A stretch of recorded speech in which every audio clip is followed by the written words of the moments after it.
Hi guys, good morning. I'm gonna give the answers, explain the answers on page 285. I think a good number of you struggled with this work, so it's worthwhile doing some videos. I'm gonna do two videos, one on the top half of the page and one on the bottom half of the page. Remember, you can stop the video anytime you want to think about what I said or to look at your own work and compare with each question by question. I think that would be a really good way to go. Okay, so question number one is 1A. What is the length of the bed? Well, we're told the width of the flower bed was 3 meters here, and we were told that the perimeter is 14 meters here. So right away, I draw a garden bed with a width. I start with 3 meters. Okay, I start with that. And then if it's a rectangle, the opposite side is going to be 3 meters. So over here, if the perimeter is 14 meters, and we already have 6 meters of it, then the rest is going to be 8 meters. And 8 meters broken up over the two remaining sides is 4 meters on each side. Okay, so the length of the bed is 4 meters. Okay, so then that's 1A. 1B, it says show the shape of the flower bed in the grid. So this is what the shape should look like. Okay, I drew it out as the information came in. The other thing I want to tell you and remind you is that you need to read all bits of information. Some of you didn't know that there was this bit of information down here where it said each edge of the grid represents 1 meter. Okay, so each little line represents 1 meter. Okay, C. If fencing is $12 a meter, how much will the fence cost? Well, there's 14 meters. Each meter costs $12. So the fence will cost $168. Okay, here's a bit more of a complicated one, but it's a fair question at the grade 5 level. George will plant 16 flowers on each square meter of land. Okay, so 16 flowers on each square meter. How many square meters are there?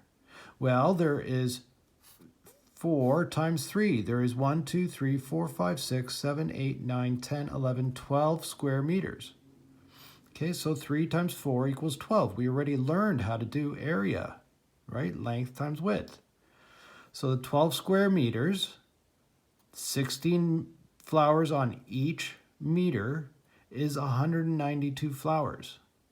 192 flowers, each flower costs you 5 cents, is 960 cents or $9.60. Okay. E. If George pays for the flowers with a $20 bill, how much change will he get back? Well, if he pays with a $20 bill minus 960 that we determined in D, that would equal 1040. Okay. 2. You're going to see this question quite a bit over the next few years, at least over the next 3 years. So 2 is if area is 8 centimeters, what are the different possible combinations that you can get for the lengths and the widths? We're only talking about area here. Okay, so what I like to do is work in a systematic way. Means a way systematic. It means a way that you can do things so that things aren't left out or forgotten or in a very logical sequence. Okay, so let's start with width being our lowest possible. Remember, area is length times width. So what two numbers give us 8? What two numbers give us 8? 8. Okay, so width would be 1 for sure, always.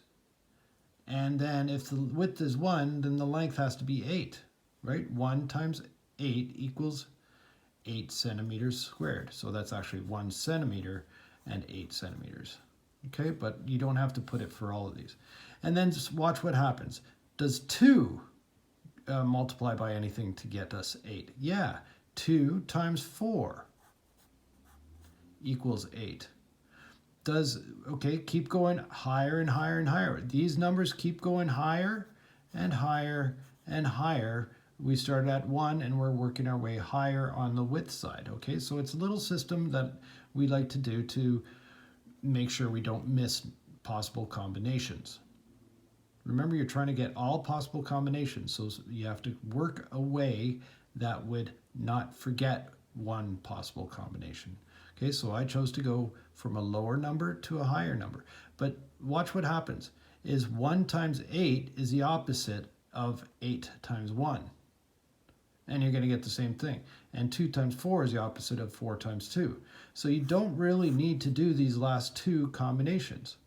Okay, let's keep going on area. Equals 14. So 1 times 14 can be one possible combination. 2 times 7 can be one possible combination. What other combinations can equal 14? None of them.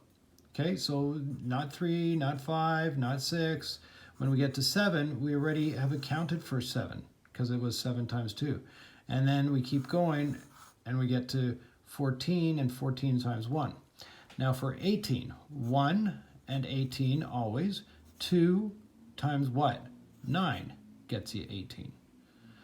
3 times 6 gets you 18. 4, nothing. So 4 is not a possibility. Okay, and then when we get to 6, we start seeing the same combinations of numbers again. We get 6 times 3, we get up to 9, and we'd see 9 times 2. Okay, so those are the first two questions.